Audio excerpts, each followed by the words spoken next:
राम राम राम राम राम राम राम राम राम नारायण नारायण। संबंध। अब आगे के श्लोक में उन भक्तों का भजन किस रीति से होता है ये बताते हैं। मच्चित्ता मद्गत प्राणा बोधयन्त परस्परम कथयन्तश्च मां नित्यं तुष्यन्ति च रमन्ति च। मुझमें चित्त वाले, मुझमें प्राणों को अर्पण करने वाले भक्तजन आपस में मेरे गुण प्रभाव आदि को जनाते हुए और उनका कथन करते हुए नित्य निरंतर संतुष्ट रहते हैं और मुझ में ही प्रेम करते हैं। व्याख्या।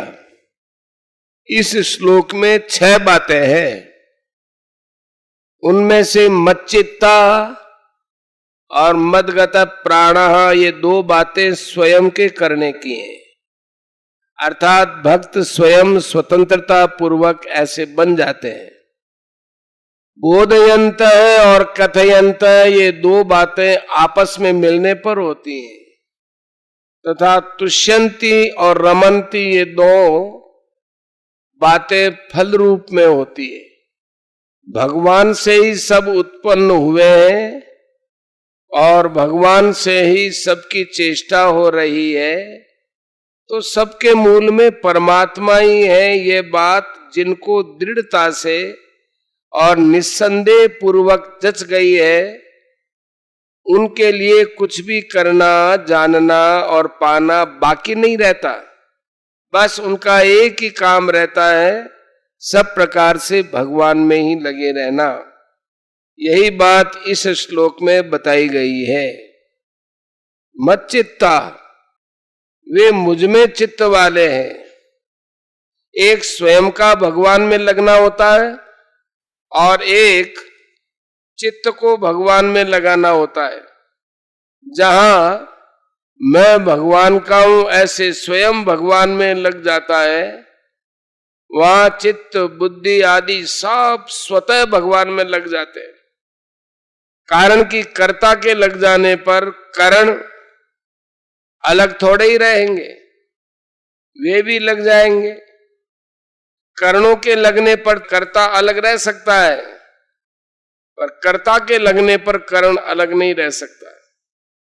जहां कर्ता रहेगा वहीं करण भी रहेंगे। कारण यह है कि करण सदा कर्ता के अधीन होते हैं। कर्ता स्वयं जहां लगता है, करण भी वहीं लगते हैं। जैसे कोई मनुष्य परमात्मा के लिए सच्चे हृदय से साधक बन जाता है, तो साधन में उसका मन स्वतः लगता है। उसका मन साधन के सिवाय अन्य किसी विषय में, अन्य किसी कार्य में नहीं लगता। और जिस कार्य में लगता है वो कार्य भगवान का ही होता है।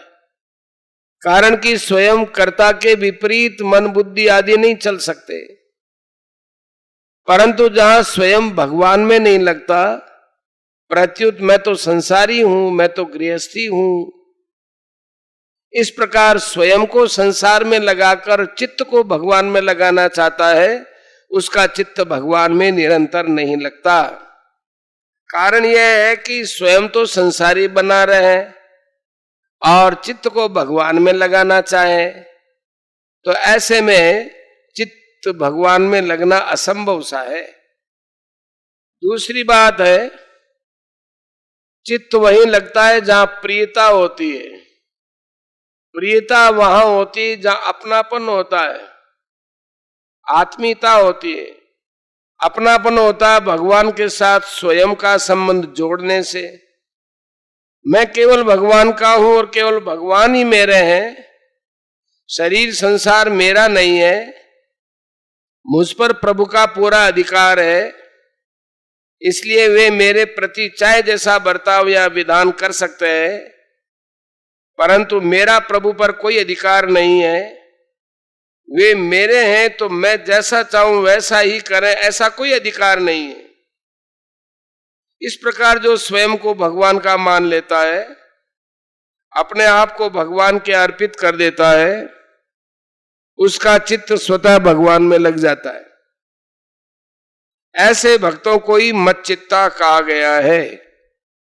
यहां मच्चित्ता पद में चित्त के अंतर्गत ही मन है। चित्त वृत्ति, मन की वृत्ति अलग नहीं है। गीता में चित्त और मन को एक ही कहा है और कहीं अलग अलग भी। जैसे भूमि रापो नलो वायु खंग मनो बुद्धि रेव च, यहां मन के अंतर्गत चित्त है और मन संयम्य मच्चित्त है। यहां मन और चित्त अलग अलग भी है, परंतु इस श्लोक में आए मच्चित्ता पद में मन और चित्त एक ही है, दो नहीं है। मदगत प्राणाः, उनके प्राण मेरे ही अर्पण हो गए हैं। प्राणों में दो बातें हैं, जीना और चेष्टा करना। इन भक्तों का जीना भी भगवान के लिए है और शरीर की संपूर्ण चेष्टाएं भी भगवान के लिए है। शरीर की जितनी क्रियाएं होती हैं उनमें प्राणों की मुख्यता होती है। अतः उन भक्तों की यज्ञ अनुष्ठान आदि शास्त्रीय, भजन ध्यान कथा कीर्तन आदि भगवत संबंधी, खाना पीना आदि शारीरिक, खेती व्यापार आदि जीविका संबंधी, सेवा आदि सामाजिक आदि आदि जितनी क्रियाएं होती हैं वे सब भगवान के लिए ही होती हैं। उनकी क्रियाओं में क्रिया भेद तो होता है पर उद्देश्य भेद नहीं होता। उनकी मात्र क्रियाएं एक भगवान के उद्देश्य से ही होती हैं, इसलिए वे मदगत प्राण होते हैं। जैसे गोपिकाओं ने गोपी गीत में भगवान से कहा है कि हमने अपने प्राणों को आप में अर्पण कर दिया है। त्वयि धृता सवै त्वाम विचिन्वते, श्रीमद् भागवत 10वां स्कंद 31वां अध्याय 1 श्लोक। ऐसे ही भक्तों के प्राण केवल भगवान में रहते हैं। उनका जितना भगवान से अपनापन है उतना अपने प्राणों से भी नहीं। हर एक प्राणी में किसी भी अवस्था में मेरे प्राण न छूटे इस तरह जीने की इच्छा रहती है। ये प्राणों का मोह है, स्नेह है, परंतु भगवान के भक्तों का प्राणों में मोह नहीं रहता। उनमें हम जीते रहे ये इच्छा नहीं होती और मरने का भय भी नहीं होता। उनको न जीने से मतलब है न मरने से, उनको तो केवल भगवान से मतलब है। कारण कि वे इस बात को अच्छी तरह से जान लेते हैं कि मरने से तो प्राणों का ही वियोग होगा, भगवान से तो कभी वियोग होता ही नहीं।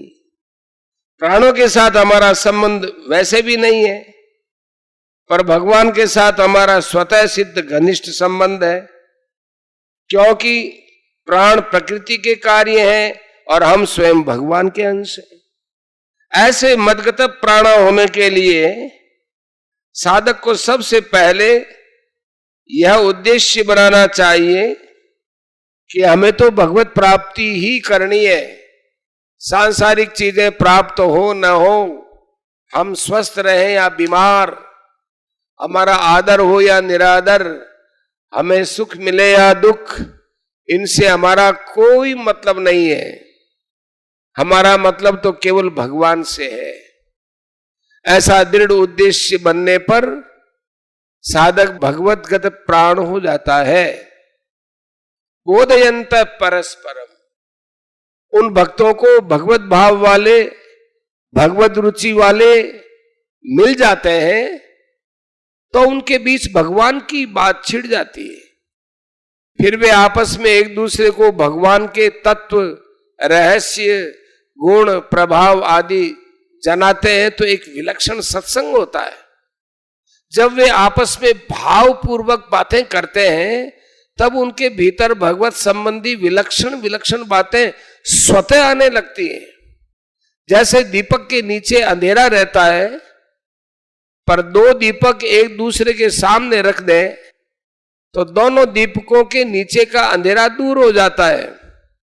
ऐसे ही जब दो भगवत भक्त एक साथ मिलते हैं और आपस में भगवत संबंधी बातें चल पड़ती हैं, तब किसी के मन में किसी तरह का भगवत संबंधी विलक्षण भाव पैदा होता है तो वह उसे प्रकट कर देता है, तो दूसरे के मन में और तरह का भाव पैदा होता है तो वह भी उसे प्रकट कर देता है। इस प्रकार आदान प्रदान होने से उनमें नए नए भाव प्रकट होते रहते हैं। परंतु अकेले में भगवान का चिंतन करने से उतने भाव प्रकट नहीं होते। अगर प्रकट भी हो जाए तो अकेले अपने पास ही रहते, उनका आदान प्रदान नहीं होता। कथयंतश्च माम, उनको भगवान की कथा लीला सुनने वाला कोई भगवत भक्त मिल जाता है तो वे भगवान की कथा लीला कहना शुरू कर देते हैं। जैसे सनकादि चारों भगवान की कथा कहते हैं और सुनते हैं, उनमें एक वक्ता बन जाता है और 3 श्रोता बन जाते हैं। ऐसे ही भगवान के प्रेमी भक्तों को कोई सुनने वाला मिल जाता है तो वे उसको भगवान की कथा, गुण, प्रभाव, रहस्य आदि सुनाते हैं, और कोई सुनाने वाला मिल जाता है तो स्वयं सुनने लग जाते हैं। परंतु उनमें सुनाते समय वक्ता बनने का अभिमान नहीं होता और वे सुनते समय श्रोता बनने की लज्जा नहीं होती। नित्यम तुष्यन्ति च, इस तरह भगवान की कथा, लीला, गुण, प्रभाव, रहस्य आदि को आपस में एक दूसरे को जनाते हुए और उनका एक कथन तथा चिंतन करते हुए वे भक्त नित्य निरंतर संतुष्ट रहते हैं। तात्पर्य है कि उनकी संतुष्टि का कारण भगवान के सिवाय दूसरा कोई नहीं रहता, केवल भगवान ही रहते हैं। रमन्ति च, वे भगवान में ही रमण अर्थात प्रेम करते हैं। इस प्रेम में उनमें और भगवान में भेद नहीं रहता। तस्मिंस् तज्जने भेदा भावात, नारद भक्ति सूत्र। कभी भक्त भगवान का भक्त हो जाता है तो कभी भगवान अपने भक्त के भक्त बन जाते हैं। इस तरह भगवान और भक्त में परस्पर प्रेम की लीला अनंत काल तक चलती रहती है और प्रेम प्रति क्षण बढ़ता ही रहता है। इस वर्णन से साधक को इस बात की तरफ ध्यान देना चाहिए कि हर एक क्रिया भाव आदि का प्रवाह केवल भगवान की तरफ ही हो। परिशिष्ट भाव, यहां भगवान 7वें श्लोक में वर्णित अविचल भक्ति योग का वर्णन करते हैं। भगवान के भक्तों का चित्त एक भगवान को छोड़कर कहीं नहीं जाता। उनकी दृष्टि में जब एक भगवान के सिवाय और कुछ है ही नहीं तो फिर उनका चित्त जाएगा तो कहां जाएगा, कैसे जाएगा, क्यों जाएगा। वे भक्त भगवान के लिए ही जीते हैं और उनकी समस्त चेष्टाएं भी भगवान के लिए ही होती हैं। कोई सुनने वाला आ जाए तो भगवान के गुण प्रभाव आदि की विलक्षण बातों का ज्ञान कराते हैं, भगवान की कथा लीला का वर्णन करते हैं। और कोई सुनाने वाला आ जाए प्रेम पूर्वक सुनते हैं। न तो कहने वाला तृप्त होता है न सुनाने वाला ही तृप्त होता है। तृप्ति नहीं होती है, ये वियोग है, और नित नया रस मिलता है, ये योग है। इस वियोग और योग के कारण प्रेम प्रतिक्षण वर्धमान होता है। नारद भक्ति सूत्र में आया है, कंठावरोध रोमांचाश्रुभि परस्पर लपमाना पावयंती कुलानी पृथ्वींच। ऐसे अनन्य भक्त कंठावरोध, रोमांच, अश्रुयुक्त नेत्र वाले होकर परस्पर संभाषण करते हुए अपने कुलों को, पृथ्वी को पवित्र कर देते हैं।